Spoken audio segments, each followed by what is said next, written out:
All right, welcome everybody back to the NFS podcast. This is episode 2 going out, and before I get started with anything, I just want to appreciate everybody that listened, everybody that tuned in, downloaded. I mean, by the first week, we finished about 25 downloads, which may not sound like a lot, but I mean, that is incredible to me that 25 people went out of their way to go ahead and just listen to what I have to say for 20 minutes out of your day. So if you're one of those people, I greatly do appreciate you. And even if you saw my stuff on Instagram and you liked it, you commented, you got something from it, like I genuinely am appreciative that you saw what I did, and hopefully you got something out of it too, because that's all I'm really trying to do here.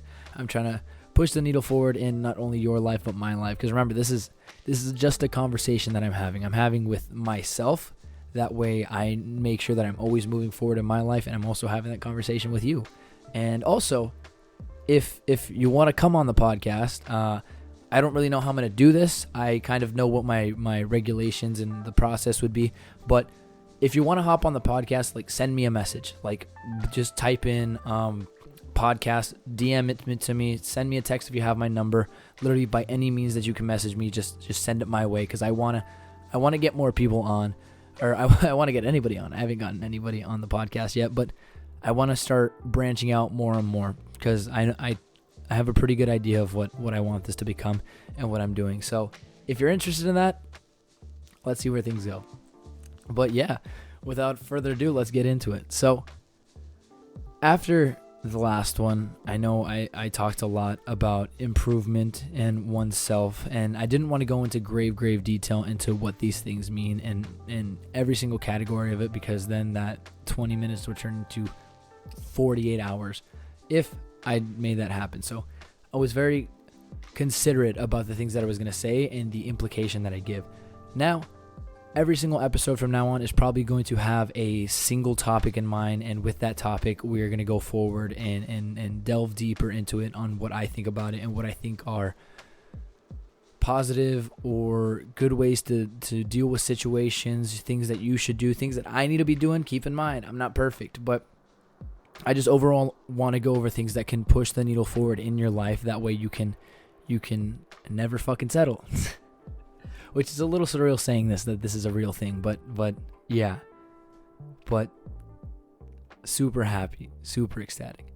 Now, I went on a run today. So right now it is Saturday. The date's slipping my mind. I think it's the 26th of September. So this will go out on Wednesday, and I plan on getting these podcasts out every single Wednesday consistently. That's the goal, but we'll see how it goes. I'm trying to keep myself to it, trying to keep consistency. That's one of the things I lack on, is follow through. So let's make sure that that's a thing. But today I went on a run. I went on a 13-mile run. We did a half marathon just kind of for the sake of it, and I went with my buddy Travis. And the run went by extremely smooth. Now, I haven't gone running, at least for distance, especially I haven't gone running that far in a very long time. I think this is the first time I've ever gone and done a half marathon. But I kind of went into it in almost a scared mindset, if I'm being honest. I was consistently running for about 2.5 months, and then the last couple weeks I haven't been running, and I just wanted to kind of take a break off of it. I didn't need to do it, so I wanted to just let off the gas a little bit, and all of a sudden I get a text midway through the week saying, hey, let's run a half marathon. And I reluctantly said yes. I'm like, okay, I'm sure I can figure this out by the time it comes on, or by the time whenever date comes on. And it was an open-ended question. It wasn't supposed to be like, oh, let's run a marathon on X date at this time and da-da-da. I did that to myself. The option was open. Let's run it whenever. Just be ready. Let's get into it. I just want to run a long distance. And so I tell Travis, I just text Travis back. I'm like, okay, I'm down. Let's do it next weekend. Because I think he asked me on Saturday, the previous Saturday or the previous Sunday. And I said, all right, let's do it on Saturday. And so I gave myself that deadline. And to be completely transparent, I don't feel like I was ready for that. I genuinely didn't feel like I was ready to run a half marathon after taking some time off and my diet not being exactly as keyed in as it had been for a while. And so the days kind of roll by, and of course I don't forget about it. It's still in the back of my head, but I'm not giving it all the attention that it needs or all the attention that it wants to take focus off. But slowly, day by day, it starts to creep back up. and it's Friday night, and I'm like, dude, I don't want to do this. I'm trying to think of ways to cancel. I'm trying to think of ways to just not have to do this, to get myself out of it. I'm like, oh, it's a little late. I could just, hey, I'm tired. And then all of a sudden then I work the next day, and I have to get this done during a certain time. And then by the time that time's over, then I have to, it's going to be too hot outside. It's still hot. And there's all these factors that I'm like, oh, I shouldn't do it. Like I can definitely cop out of this. If I don't want to do it, I'm not feeling it. Like, who knows? I can get injured. And then my brain just starts rattling and rattling and rattling and rattling, and it's going. And it's like, no, those are all just fucking excuses. Like they're just reasons for you not to do it. That's all you're talking to yourself. And then I got in the mindset that's like finding that reason, like finding that why, finding why I shouldn't have to do this. But there's a good book I read. It's called The Achievement Habit. I have it somewhere. I'm not going to pull it out. My library's right there. But for those of you listening, it's to my right. In The Achievement Habit, he talks about reasons and how every single day of our lives, we give reasons for one thing or another. We give reasons why things went good. We give reasons why things went bad. We give reasons when we're late to things, when we're early. We like to give reasons. We're like, oh, it's because of this, or let me explain because of that.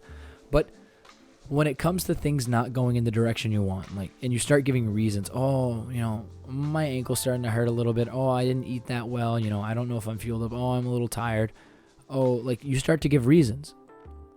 And all that reasons are excuses. And we start to live in that realm of oh, if I can give a reason, then I can get out of it. Or if I can give a reason, then I'm good to go. I don't have to worry about this. I don't have to stress out about this situation. But all we're doing is shooting ourselves in the foot.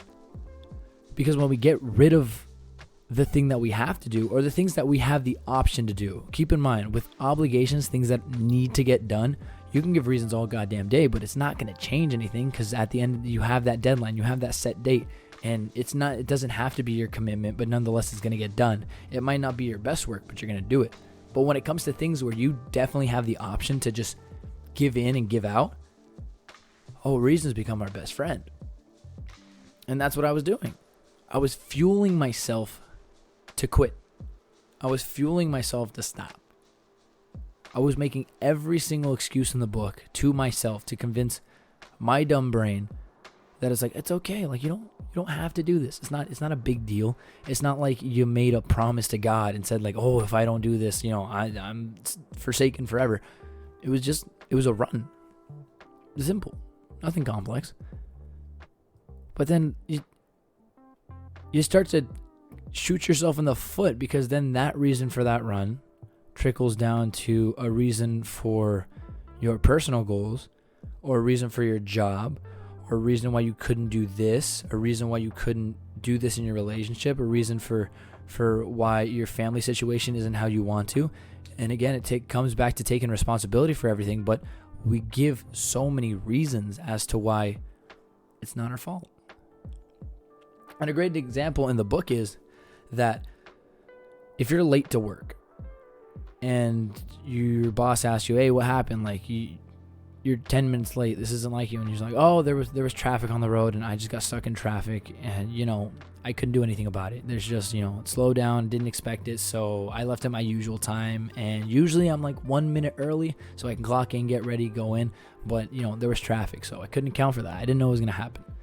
But he explains that if you give a reason and you start to make excuses, remember, reasons and excuses are the exact same thing. When you give reasons, you're really just not prioritizing whatever it is that you're doing. Now, that's a very damaging trait, because once you start to have that kind of connection where it's when you reason with yourself, you're really just, you're not prioritizing whatever it is. And again, to backtrack, we reason with ourselves on our goals, our relationships, our familiar values, our work, our job, our everything. And so when you start to reason with yourself on those things, you're saying that, your goals, not a priority. Your dreams, your aspirations, not a priority. Your family, your relationships, not a priority. That's what that translates to. And it's a lot of subtle psychological things. It's a lot of subtle steps, because this doesn't just happen one time. This isn't a one-time thing.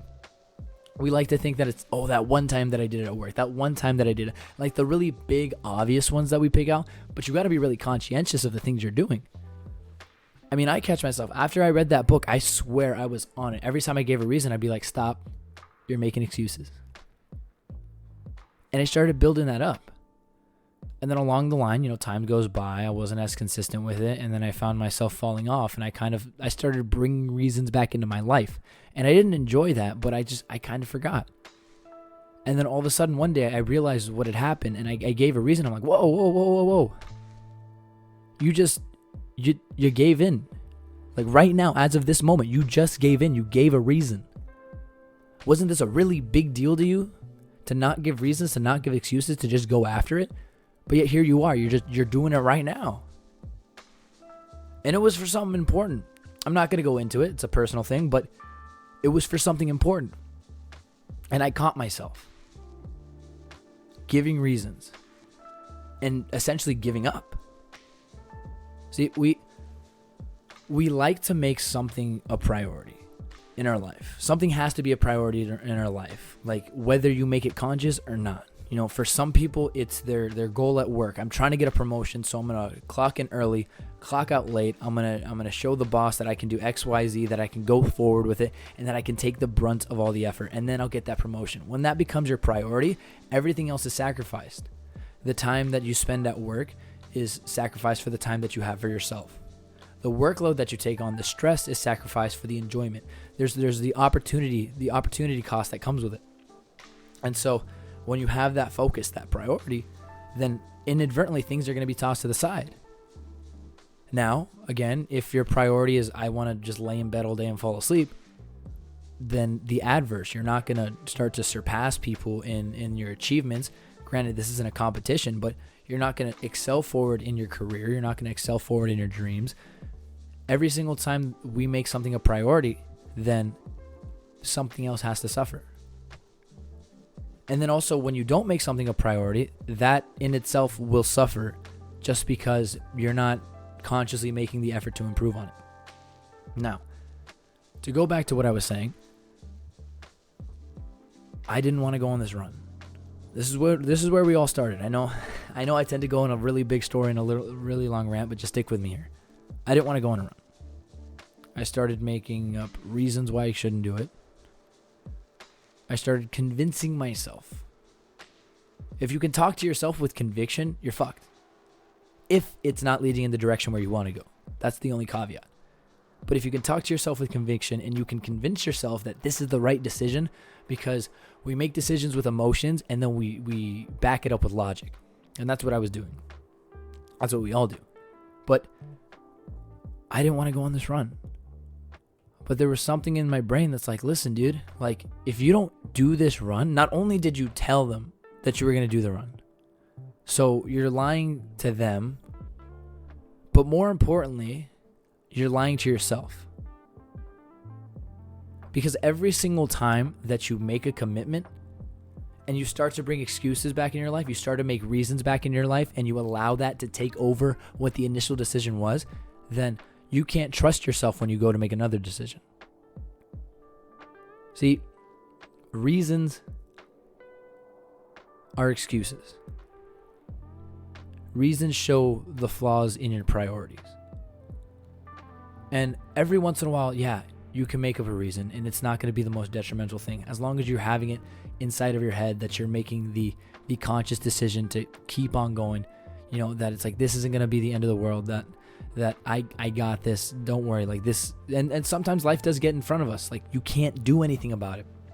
And it's not to harp on ourselves and say that, oh, we're a terrible person because we gave a reason. Like if someone ends up in the hospital, there's a family emergency, there's, a car accident, like something like that, then there are legitimate excuses for things happening. But you have to remember that those are all preventable by timing. If you want to be super early to work, like an hour to work, you go to work at an hour, you'll probably get there on time regardless of what happens. But the partner to the excuses is the self-trust that you lose. And this was really eye-opening. I believe it was in what book? I believe it was in Release Your Brakes, the book I read, where it said, your reality is a formation of the way that you think and the things that you say for yourself. in that the more often that you make a decision, you plan on doing that decision. I'm going to start that meal plan. I'm going to start that diet. I'm going to work out. I'm going to work that new job. I'm going to go out, start my own business. The more often that you go say that you're going to do those things, you have that moment of motivation where you're like, you're pumped, you're excited, you're ready, and then you give up or you stop, the less you are to trust yourself when you make that decision. Now, let me clarify. If I say, I'm going to go on this run, and then there's a freak accident, I can't control it and I can't go on that run, and I call my friend Travis and I say, hey, I can't go on this run. This is what happened. I'm sorry, but maybe another time. And that's the first time I do it. That's the first time I do it ever. Let's say up to this point that I am the saint. I've never lied. I've never made up an excuse. This is the first time I've ever used a reason in my life. And that first time that I do it, it's not a big deal. It happens, but it's not a big deal. It's not the end of the world. But then it opens up Pandora's box. Because then next week, I say something to someone else, and I'm like, oh yeah, I'm gonna go hang out with you. I'm gonna go over. We're gonna have dinner. Things are gonna be great. And then that day comes, and same thing happens. Oh, I don't want to go to dinner. I don't feel like going anymore. And you call and you say, oh, I can't go anymore. This is why. This is my reason. Well, then just like a scale, like the justice scale with the lady holding the thing and the two sides, like when you put weight in one side, the other one will go up. And one is the trust you have in yourself, and the other one is the deception you feed yourself. Now, the first time that we said we couldn't go on the run, we got a tiny, tiny, tiny pebble, an insignificant sized pebble, and we put it on the side where we can't trust ourselves.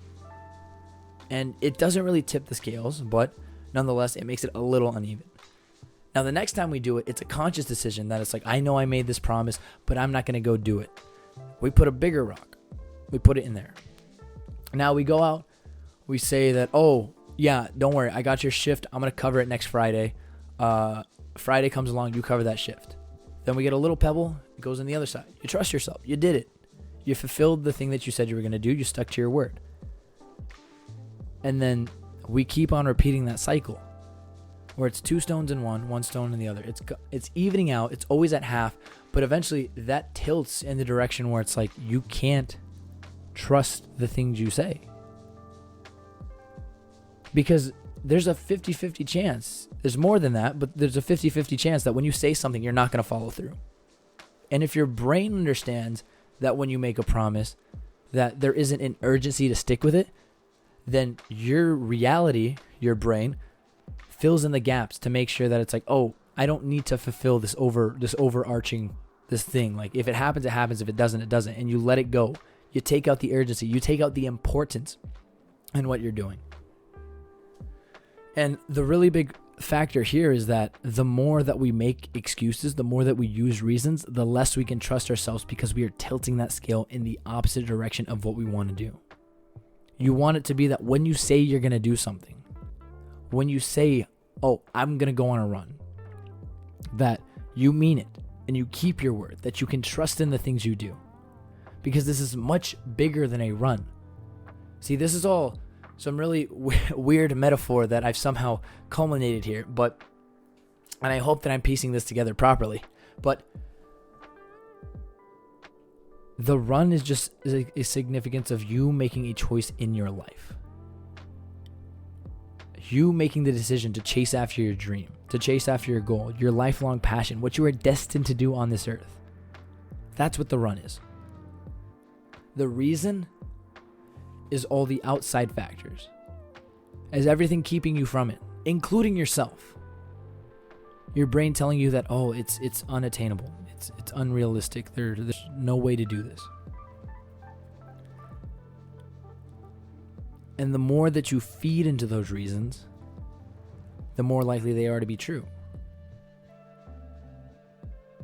See, because truth is whatever we give it value.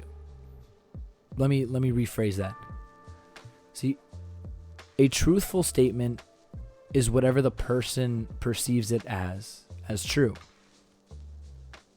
Let me give you an example. Two people will witness the exact same thing, right? They'll witness a car crash. but they'll say two different testimonies. There's been studies on this. They'll say two different testimonies. Yeah, there'll be a thing where it's like, oh, the truck hit the car, and they'll match that up because that's the blatantly obvious. But when you get into like the nitty gritty, it's like, oh, one person will say, oh, and then a lady got out of the car. She was panicking. There was two people inside, and I don't know what happened. And another person says, oh, it was a man that came out of the car. You know, he was calm. He wanted to talk to the person. And it's these really spur of the moment things. Like we perceive things differently than one another. But to both of them, it's 100% accurate. That is their truth. That is your truth. So the more that you give excuses, the more that you give reasons, the more that you develop that as a truth in your mind. Because if I've been saying it my whole life that I can just give a reason and get out of it, then that's my truth. That these reasons are valid. These reasons are the end all be all. But then you limit yourself. You limit yourself to whatever the excuse is.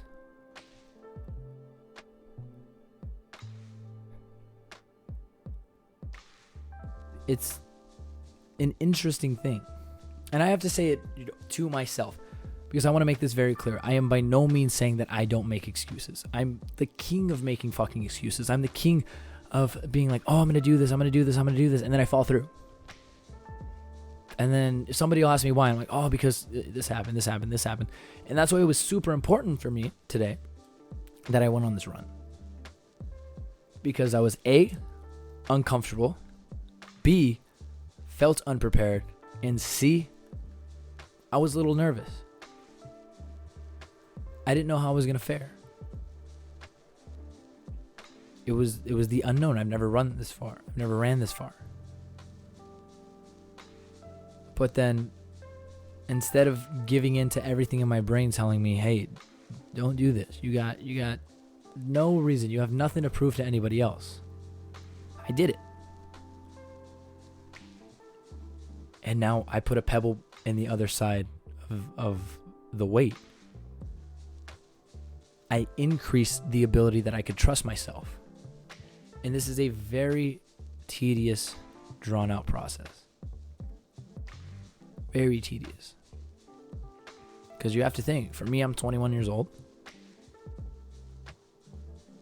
Over the past 21 years, it has shaped the way that I think. And I know damn well for a significant portion of that, where my cognitive ability, I could make decisions for myself, that I was making excuses. That I still make excuses. Now I do try to do a better job of it, but that I was making those excuses. So you got to think that scale is way proportioned in the other direction. That when I say that's like, I know I have a trouble. I took a DISC test at my job, and it's a big personality test, a lot of stuff, not going to go into it. But essentially one of the things that it says is that I have trouble with details and with following through. And when I read that, I was like, yeah, that's not even remotely outlandish. I 100% agree. Like that, I don't know why that wouldn't be true. And it's because that scale is tilted. It's because I, for a very long time, was someone who said I was going to do something and never did. But now I'm here before you today, whether you're listening, whether you're watching me, whether you're doing both, that this podcast, this setup, this thing that I have no understanding of, no background knowledge, that I'm just learning from stuff I pull off on YouTube, and it's just equipment that I buy online and just hoping that I figure out how to use it, that I'm just going to do it. Like right now, to be completely transparent again, I want to be as transparent as possible every chance that I get. I'm trying to recollect what I've said during this entire podcast, and I'm like, dude, does this even make sense? Like, am I gonna put this out? Like, what if nobody understands what I'm trying to say? Like, what's the point of putting it out? Like, I have to listen to it over and over and over, and then what if I don't like it when I hear it? Like, that's what's going on in my brain right now. And those are all just fucking reasons keeping me from doing it. From just putting this out there. Because me saying those things about you, the viewer, is bullshit. And that's not fair. Because I'm putting my own meaning on the things that I'm trying to do here onto you. And I also know that I'm not alone in that. It's that kind of insecure-ish thing, I guess you would call it, because you're worrying about what other people are going to think. And I'm trying to break that, because I know that I try to do a very good job of it, but it's not 100% there. But I can't not do what I have to do now. I have to go for it. I have to push forward. And if I fail, I fail. I know I talked about that in the last time, but failing at it will feel so much better than regretting never taking action. And that's what never fucking settling is about. I said that kind of weird. But yeah, that's what never fucking settling is about. Don't live in the what if. Don't give reasons. Don't give excuses. Just go out, do it, and then live from those actions, knowing that you took them. Live with the fact that you understood that your actions led up to what you did, not your inactions and the regret that you get to live with for the rest of your life, knowing that there was maybe a better opportunity and a better way for you to do it just by simply starting. And I think that's it for today. I hope you got something out of this. I hope you enjoyed this time. This is way longer than the last one, but that's all I got. I hope you guys got a great day. I just want to let you know I love you guys. If you're listening to this, send me a message. I want to see who wants to come on. I want to see what we can do. I want to see if I can help you out as well. I mean, if giving you a shout out, putting you on, I don't know what I can do. I'm not some social media influencer. I'm just a dude in my room with a camera, a microphone, a computer, trying to figure out his life and trying to do a little bit better every day. So I hope you guys have a great day, you beautiful fucking people, and take care.